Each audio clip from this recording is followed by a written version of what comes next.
Hello everyone, today we'll be seeing how fast Azelf can beat Pokemon Platinum in a solo run challenge. Let's get straight into the video.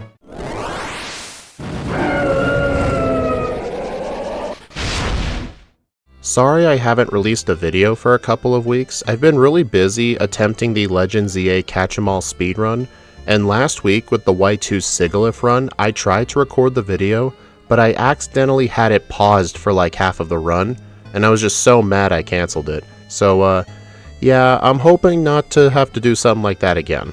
But hey, we got a video now, don't we? Anyway, we played Uxie and Mesprit earlier in the week. We played Uxie on Tuesday and Mesprit on Thursday, and they didn't really perform the best, but I do think Azelf is going to be the best of the three. If you want to know why, we need to look at the stats and our move pool. We have 75 HP, 125 attack, 70 defense, 125 special attack, 70 special defense, and 115 speed. So while yes, we can't really take a hit too well, we're essentially a balanced attacker that can outspeed almost anything in the game. And we are in the slow level up group just like with the other two legendaries. And fun fact, these Pokemon actually start off with 140 friendship. Since Return is the first TM you get access to in Pokemon Platinum, you actually get a decently powerful move in addition to Confusion, which is going to be mandatory for any early game Dark types. But at the rest of the levels, we get Imprison at level 6, which is gross. All that move does is prevent the opponent from using moves that you know. And then there's also Detect, Swift, Uproar, Future Sight, Nasty Plot, Extra Sensory, Last Resort, Natural Gift, and Explosion. I seriously have no idea why they gave this thing Explosion. Doesn't really make any sense, but level 46 Nasty Plot? Heck yeah, I'm gonna take that. And surprisingly enough, all three of these Lake Trio Pokemon cannot learn Psychic by level up. I would have to get the TM for it, either from the Game Corner or after I obtain Rock Climb. But to be honest, Extra Sensory only being 10 less base power, but 30 power points, is honestly ridiculously broken, so honestly that move will probably have to do. I did have to get Psychic with Uxie, but that's just because its offensive stats were not good. And if we also take a quick glance at our TM and HM learn set, we get a huge variety of moves. We get Water Pulse, Calm Mind, which Calm Mind is only available in the Battle Tower, so we're not going to have access to it. We can also learn moves like Thunderbolt, Thunder, Iron Tail, Psychic, Shadow Ball, Shockwave, Energy Ball, Charge Beam, Dream Eater, Grass Knot, and Substitute. So pretty much any kind of coverage we need, we'll have access to. And with access to Confusion at the very start of the game, we can easily take care of any of the early game trainers because none of them will have any Dark types. The first mandatory Dark type is a Team Galactic Grunt's Stunky after we defeat Roark. So we don't have to worry for a little bit, and even if there was an early Dark type, we have Return, which at this point in the game is around 60 base power. Despite that though, Confusion is only 50 base power, 75 if you include the same type attack bonus, so we are going to need to do a little bit of training. After I get Roark in the Orberg Mine to go back to his gym, I'm only around level 10. That is not going to be enough for Roark. We need around level 13 for ranges. So I will actually do a slight bit of training in the wild to get to level 13 first. And now that we're at level 13, let's go take on the first gym leader, Roark.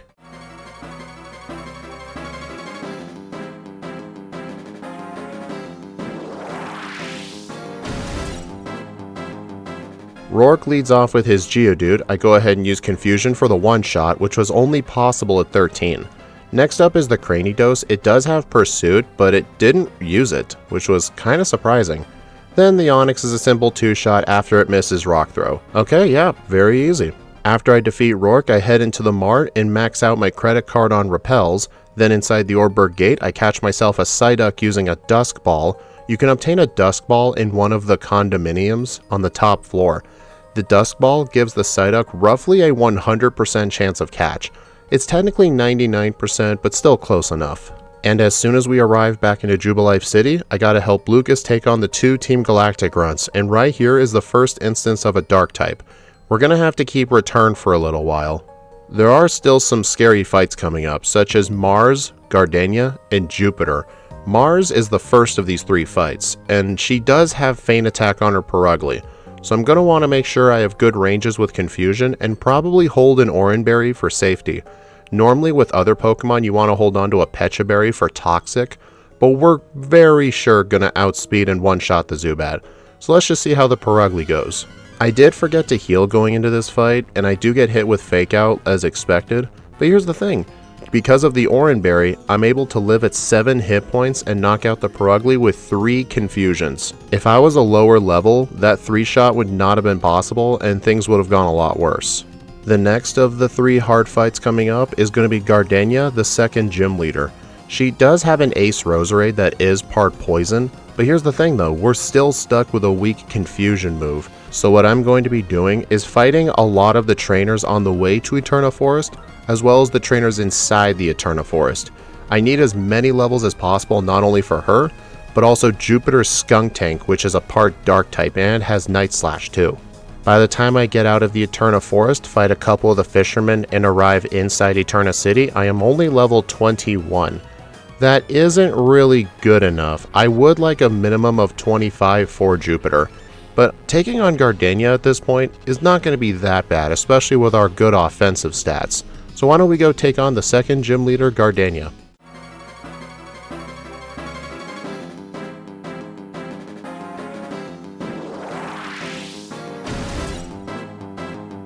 Gardenia leads off with Turtwig. It does survive, and it would have gone for Reflect, but I actually get the 10% Confuse and it hits itself. Very good. Then next up is the Cherrim. It's going to be a clean 2-shot, but the problem is, because of the fact it used Leech Seed, it ends up living and using a Super Potion, and when I get to the Roserade, the Confusion allows it to live in red health, but then guess what? Leech Seed saps my health away and I die. You know, people really underestimate how scary Leech Seed is. Leech Seed in this fight is essentially a death sentence, and on the second attempt as well, I get the exact same thing to happen, but I decide, you know what, I'm going to play the fight out anyway. I'm going to use a weak Return followed by Confusion to avoid the Super Potion, and doing it that way allows me to get to the Roserade with far better HP, and all it does is just use Stun Spore, so I still end up defeating her. Nice. But as you can clearly see, I'm only level 23 and not level 25. I have a plan for this. I'm going to do what I did back in the Yuxi stream.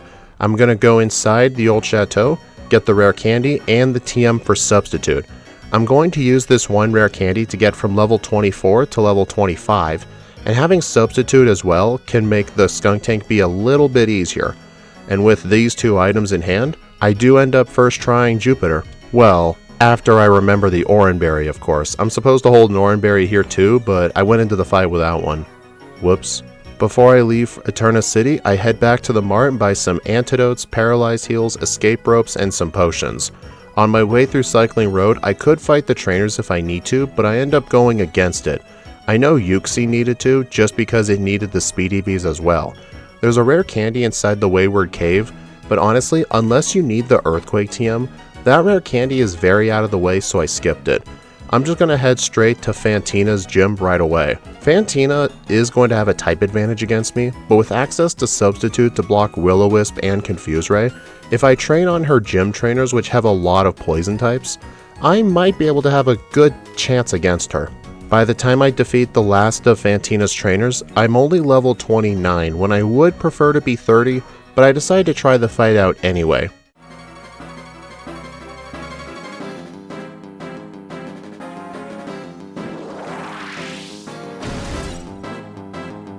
She leads off with Duskull. It goes for Shadow Sneak as I set up a substitute. A little annoying that it's trying to chip me away, but fortunately it doesn't do too much damage. But unfortunately, my health is way too low for her to spam Confuse Ray, so I do end up having to knock out the Mismagius at 1 hit point remaining. Then on the Haunter, I end up going for Rest because I thought the Haunter was going to go for Sucker Punch, allowing me to heal. It didn't go for Sucker Punch and just used Shadow Claw. And by the time I wake up from my sleep, I am back down to 1 hit point remaining again, and Confusion just one-shot anyway. So I was definitely playing it a little too safe, but there was a chance she could have Sucker Punched, so I'm still glad with what I did. The rival in Hearthome City was pretty easy, and then in Solaceon Town, I'm going to enter the ruins and get a lot of the high money items. There's the HM for Defog, there's the Mind Plate to boost the power of Psychic moves by 20%, There's also an odd incense and a nugget that can sell for good money. I know some people don't like going in here because of the time investment, but I think it's going to be worth it for the money because we need to buy a ton of vitamins as well as a couple of TMs from the department store as soon as we arrive to Veilstone. Before I enter Veilstone though, I'm actually going to cut this tree down just outside the city and get the TM for Shockwave. I'm going to teach this move in the place of Rest. This is going to be a far better move in hitting dark types with. It's also going to help against Ace Trainer Dennis's Driftblim. I also have Swift on my moveset as well, which I deleted in the place of Return. I know Swift is weaker, but we're going to be investing in our special attack, so I do believe this was the right decision. Inside of Veilstone City, there's actually a calcium I can pick up, a star piece, as well as a couple of rare candies and PP ups. I'm actually going to be selling most of these items and going into the department store to buy some TMs and some vitamins. For TMs, I purchased one Hyper Beam and one Fire Blast. I will use Fire Blast later, but I never ended up using Hyper Beam. That was kind of a misplay. Oh well. And now, for our vitamins. And today's vitamin of the day is calcium. We need all the special attack we can get. I know we get Nasty Plot at level 46, but there's still a long ways until then, and our speed is more than enough. With all of the calcium ingested, I enter Maylene's gym with Confusion and the Mind Blade. I know this is still a weak move, but the Mind Plate with a 20% boost should make things a little bit better for us.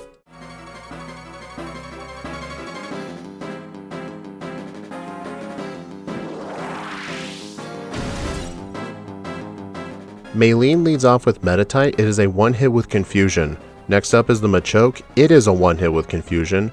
And will the Lucario be a one-shot? Yes, it is after a critical hit. I can guarantee you that was going to survive. But hey, even if it did, what would it have done? Metal Claw? Yeah, right. At this point, we finally have the HM for Fly, but we're not really going to use it yet because we gotta bike down to Pastoria City. I'm going to fight pretty much every good trainer on the way there, just because I would like Nasty Plot before Byron, and I can use rare candies to help get myself there, but I want to try and save some candies for later. But looking back at this, I think I should have skipped most of these trainers and just used candies, because by the end of the run, I end up way too overleveled. I think I was playing this run a little too safe. Inside Pastoria City, I'm going to get myself a rare candy in the Great Marsh, as well as a rare candy on Route 212. I actually fight all the trainers on Route 212. These trainers are actually very good.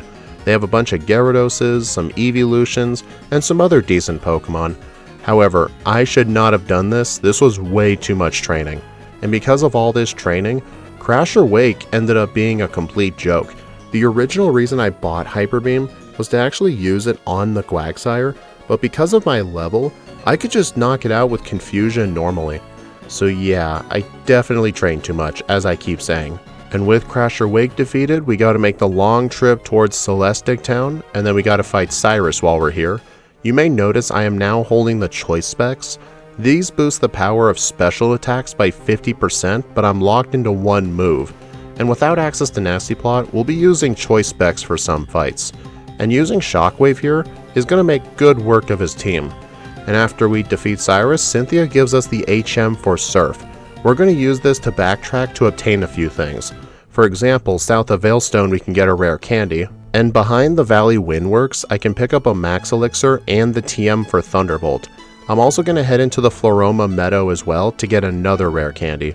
And look at this, I'm already level 45, one level away from Nasty Plot, and I haven't used any candies yet. This kind of shows you just how much extra training I did that was probably not necessary. The thing is though, it's not like we need Nasty Plot for the rival fight. In fact, the rival's so easy, I actually forgot to teach Thunderbolt over Shockwave. So yeah, didn't need that move at all. But inside of Byron's gym, we're going to have to be facing a bunch of steel types such as Steelix and Scizor. So we're going to need a slight moveset overhaul. I'm going to teach Thunderbolt in the place of Shockwave, and I can teach Fire Blast in the place of Swift, and inside the gym, Nasty Plot over Substitute. Just replace Confusion with Extra Sensory at level 51, and this is essentially close to our final moveset. And with access to Nasty Plot and Fire Blast, things are going to get very easy for us. Byron here, no need for an intro for him today. He is an absolute joke with Nasty Plot and Fire Blast. I can use the choice specs to just spam Thunderbolt on Saturn and Mars. However though, I do want to point out I get two very long and very ridiculous blackouts at Lake Valor. You see what happened? I ended up encountering two separate optional Galactic runs, and without thinking, because I was so tired doing this run at like 8:30 p.m. at night, I actually was just spamming Confusion because it was in slot 1, and both of these people had dark types, so I had to let Azelf and all of my HM users faint. This literally happened twice. I was just that tired.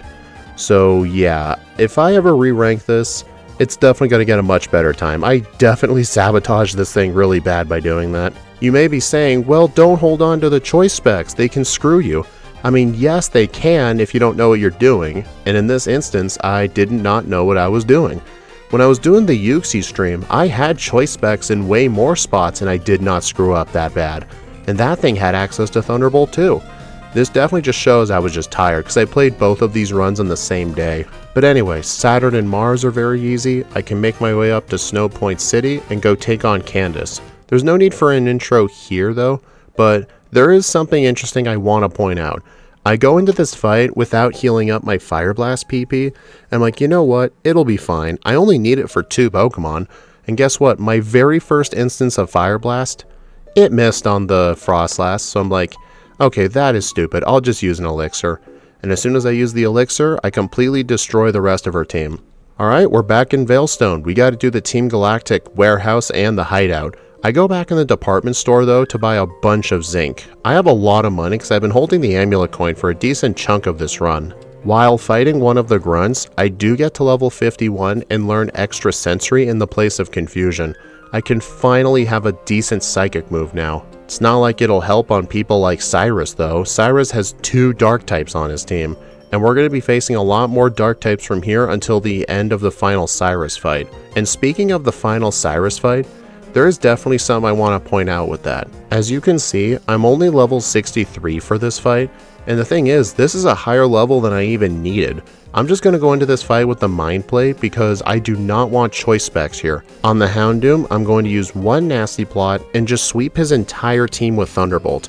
I could switch to Fire Blast for the Weavile, which I did do, but I'm pretty sure Thunderbolt would have KO'd it as well. Alright, and with the Team Galactic section done, we can head our way to Sunny Shore City, completely destroy Volkner with extra sensory boosted by choice specs, and then we can head our way up to Victory Road. I'm actually going to walk inside of the Pokemon Center by 1 tile and then leave. During the Yuxi stream, I actually had a blackout on one of the trainers, and if you don't enter that center, you can't fly back to it. It's one of the few centers that's like that. So just in case I'm going to black out in Victory Road, I'm going to walk in there. And with all of these trainers being very trivial, even the Blissey trainer, I could just use Nasty Plot to get to +6 and one-shot with extra sensory, despite a light screen being up. That's how high my special attack was. And if I had an easy time there, I had an easy time against everyone else, which I did. I can enter the Pokemon League, heal at the center, and before I enter the final 5 trainers' chambers, I gotta fight the rival one last time. I'm just gonna use 1 Nasty Plot, and that'll be enough to completely destroy his entire team at +2 special attack. And with the rival defeated for the last time, we need to go take on the final 5 trainers. Let's do this shit.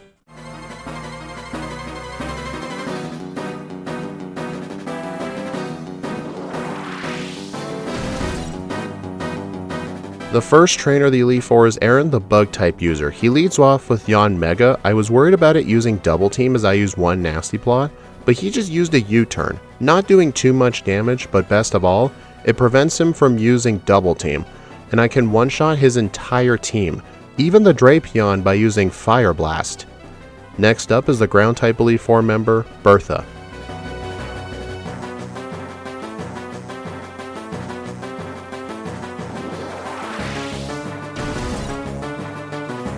This is a fight where I choose to equip the choice specs and just completely sweep with extra sensory. Looking back, this definitely wasn't necessary. Choice specs is the equivalent of +1 special attack, when I could have just used 1 Nasty Plot to get to +2. But this does prevent the Wish Cache from attacking me with a powerful move like Aqua Tail. But either way though, I still one-shot everything. Next up is the Fire type Elite Four member, Flint.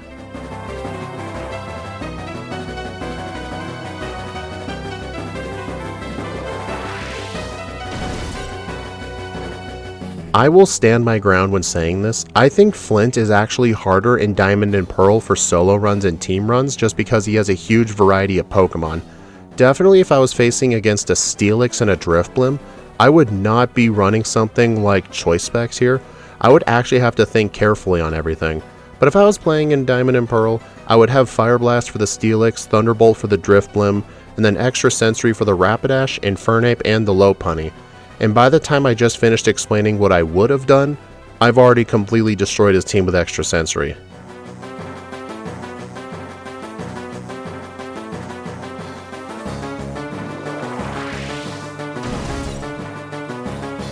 Next up is the Psychic type Elite Four member, Lucian.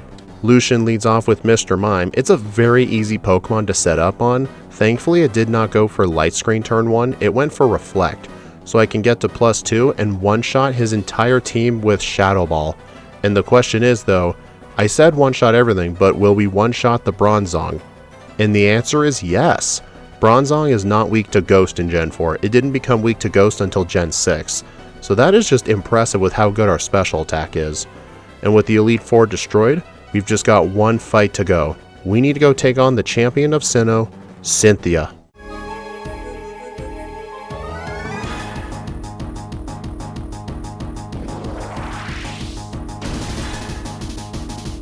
Cynthia leads off with Spiritomb, which can be a little bad to set up against if you're weak to Ghost.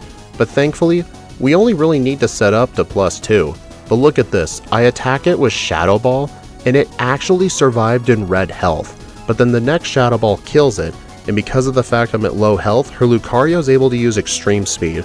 So I got my very first reset in quite a while actually. On the second attempt, I re-glanced at my notes and realized I was supposed to use Thunderbolt, not Shadow Ball. Thunderbolt has 95 power, Shadow Ball has 80. So yeah, that was definitely my fault, even though it was a range. And as soon as I use the correct move, I can completely destroy Cynthia's entire team and clock in with a real time of 1 hour, 46 minutes, and 29 seconds. With 4 resets, 2 very painful, very unnecessary blackouts at level 72, with a game time at the Hall of Fame of 6 hours and 29 minutes. So yeah, definitely out of the 3, Azelf performed the best. However though, if we take a quick look at the tier list, Azelf actually scores itself a spot in the B tier, and you can see Uxie is at the bottom in the E tier. It really did not perform that great, and if we want to take a quick look at the leaderboard as well, Azelf was actually able to score a spot in the top 10. It was about 2 minutes slower than Lucario, and about a minute faster than Dialga. It's pretty impressive to be faster than Dialga. I think what really held Dialga back was in the early game, just some very lackluster moves like Dragon Breath and Metal Claw. But still, this was a very great Pokemon, and it's not often we get access to moves like Nasty Plot, which is why this video was very quick. But anyway, I hope y'all enjoyed. Please like, comment, and subscribe if you want to see more, and be sure to follow me on my socials or support the channel through YouTube memberships. YouTube members get access to the patch files for all the Mega Evolution Pokemon we do on stream in Crystal, as well as access to members-only videos like unedited, uncut footage, or Pokemon Crystal runs that I do with Scott in preparation for his videos. Next week, we're going to be going into Pokemon Red. We're going to be playing with 2 very powerful Pokemon, Nidoking and Nidoqueen. Which of the 2 will be better? I think we know the answer to that one. Thank you all for watching, and I'll see you all in the next video.